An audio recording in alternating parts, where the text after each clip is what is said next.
우선 딥시크가 설 연휴 기간에 출시가 되고 나서 미국 증시는 거의 큰 파장으로 좀 이어졌죠. 그리고 이 부분이 저비용으로 구현된 AI 모델이라는 점, 그리고 이 부분이 미국의 수출 규제로 인해서 탄생됐던 AI 모델이라는 점, 이런 것들에 대한 차이가 있고, 물론 신뢰성 관점에서 개발 비용에 관련된 이슈, 데이터와 관련된 도용 이슈들이 좀 있지만, 이 부분을 좀 논의를 하더라도 오픈소스 기반의 저비용 AI 모델들을 시장에 좀 출시했다는 그런 부분들은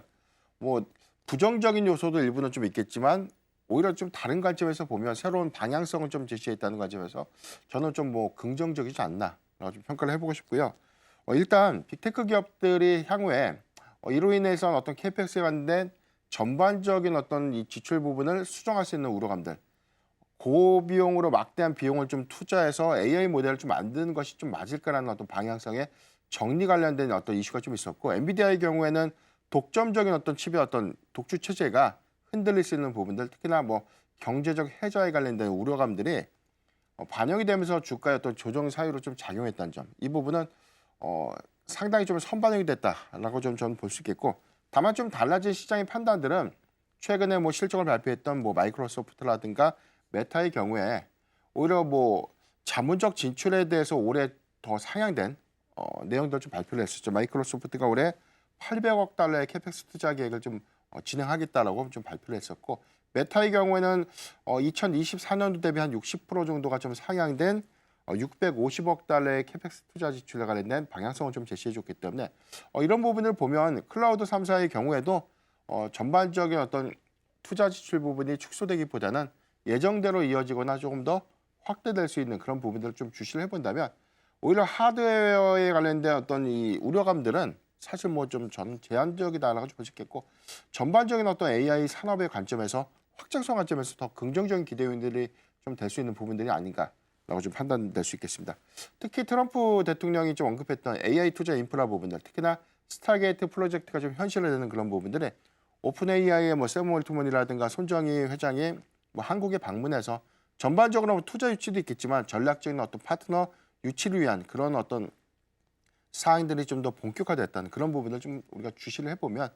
앞으로에 관련된 우리가 AI 산업을 좀 바라봤을 때 좀 제한적인 어떤 역량에서 저비용, 고비용, 그다음에 저사양, 고사양, 그래서 AI에서 AGI로 좀 넘어가는 시대의 흐름과 좀 맞물리면서 오히려 좀 확장성 관점에서는 오히려 올해가 본격적인 어떤 과도기의 원년의 해가 좀 되지 않을까라고 좀 전망해 보겠습니다. 네, 딥시크의 등장 같은 경우에는 긍정적으로 해석을 해주셨습니다. 아무래도 이 AI 산업 자체가 확장성을 더 크게 보여주고 있는 그 과도기의 단계라고 평가를 주셨고요. 빅테크들 같은 경우에는 앞으로의 행보가 가장 중요할 것 같습니다. 엔비디아의 칩이 워낙 비쌌기 때문에 이번에는 저비용으로 고사양을 만들어냈다라는 부분에서 포인트가 되면서 엔비디아의 주가도 크게 하락했다라는 점도 함께 참고해 보시면 좋을 것 같습니다. 더불어서 이 빅테크 안에서는 또 실적이 발표가 됐었습니다. 알파벳 같은 경우에는 이 4분기 실적이 시장의 컨센을 좀 하회하는 모습을 보여주기도 했고, 또 살펴봤더니 지금 클라우드 서비스 쪽에서도 시장의 컨센보다 훨씬 더 떨어지게 됐습니다. 네. 그렇게 되면서 오늘도 주가가 이 정규장 안에서만 7%가 좀 네. 넘어가는 수치를 보여줬습니다. 그렇다면은 이 향후에 이 클라우드 3사의 전망 같은 경우에 어떻게 평가하고 계신가요? 좀 우려됐던 부분들이 노이즈가 좀 됐던 부분인데, 먼저 마이크로소프트가 실적 발표를 했는데 상당히 호실적으로 좀 발표를 했어요. EPS도 다 괜찮았는데 단 한 가지가 좀 안 좋았습니다. 클라우드 서비스 부분에 대한 성장률이 3분기 대비해서 좀 떨어졌다는 것이죠. 33% 대비해서 31% 정도가 좀 하회했기 때문에 성장성이 다소 좀 둔화되는 것이 아닌가라는 우려감들이 있었기 때문에 이후에 구글이라든가 그다음에 아마존의 클라우드 서비스 부분에 관련된 연동주의들은 얼마큼 성장이 좀 됐을까라는 부분들이 일종의 어떤 투자 체크 포인트가 좀 됐었는데, 일단 알파벳의 경우에도 매출액의 부분에서는 월가 전망치보다 좀 소폭 좀 내려갔지만 EPS가 시장 컨센을 좀 상회했기 때문에 대체로 실적의 부분에 관련된 어떤 악재는 좀 아니었다라고 좀 볼 수 있겠고, 세부 데이터 보면 유튜브 광고 매출에 관련된 호조 부분들은 3분기에서 4분기도 좀 증가세를 좀 보였다는 점은 안도할 수 있는 부분인데, 앵커님께서 말씀하셨던 것처럼 오히려 클라우드 서비스에 관련된 어떤 성장률이 3분기에 이어서 4분기에 좀 저하된 부분들, 특히나 35%가 3분기에 좀 성장을 했는데 4분기 데이터에서 한 3%대까지 성장률이 좀 정체가 좀 된 것이죠. 그러니까 이 부분이 전반적인 점유율의 감소를 좀 의미하는 것인가 또는 전체적인 또 매출 베이스에 대한 하락을 의미하는 것인가에 대한 차이가 좀 있겠지만 점유율 관점에서는 물론 뭐 마이크로소프트라든가 아마존이 뭐 심화되는 어떤 경쟁 체계에서 뭐 알파벳이 상대적으로 좀 고전을 좀 면치 못하는 그런 부분들이죠. 워낙 뭐 클라우드 서비스 점유율 안에서도 뭐 3위를 좀 기록하고 있는 그런 기업이다 보니까 이런 점유율에 관련된 논란들보다는 오히려 매출 베이스가 조금 더 소폭 기대치를 좀 내려갔다는 부분. 다만 작년 대비해서에 대한 성장률들은 계속해서 유지가 되고 있는 차이가 좀 있기 때문에 이를 바라보는 어떤 시장의 눈높이가 상대적으로 좀 높아진 점도 일부 좀 감안을 좀 해봐야 되지 않을까라고 좀 판단되고 있고 마이크로소프트와 이 알파벳을 통해서 좀 확인됐던 클라우드 서비스에 관련된 어떤 매출 성장률이 좀 둔화됐던 부분이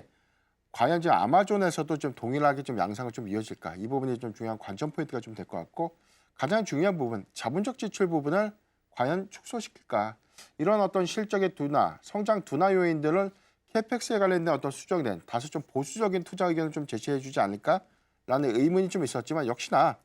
해당되는 투자 기조들은 좀 더 유지될 수 있는 그런 가능성을 좀 감안해봤을 때 다소 뭐 이번 실적이 그렇게 뭐 크게 실망할 것은 아니다. 오히려 데이터 센터에 관련된 수요가 증가되고 있는 부분들 여기에 대해서는 투자가 선행적으로 좀 이루어지면 이 부분은 매출 성과가 좀 연동되는 클라우드 서비스의 향후의 어떤 성장성 기조 관점에서는 뭐 저는 뭐 긍정적이다라고 좀 볼 수 있기 때문에 단기적인 성과를 너무 좀 바라보지 말자라고 좀 말씀드렸습니다. 네, 클라우드 3사 같은 경우에는 시장에서 워낙 기대하던 수치 자체가 높았던 것으로 평가되고 있습니다. 일단 실적만 놓고 봤을 때는 실적 자체는 잘 나왔지만 이 클라우드 서비스 쪽에서는 이 시장의 예상치를 그렇게 크게 부합하지 못하는 성적을 가지고 나왔는데 앞으로의 기대감이 워낙 크기 때문에 앞으로 과연 어떤 실적을 찍어낼 수 있을지 이 숫자에 주목해 보시면 좋을 것 같습니다.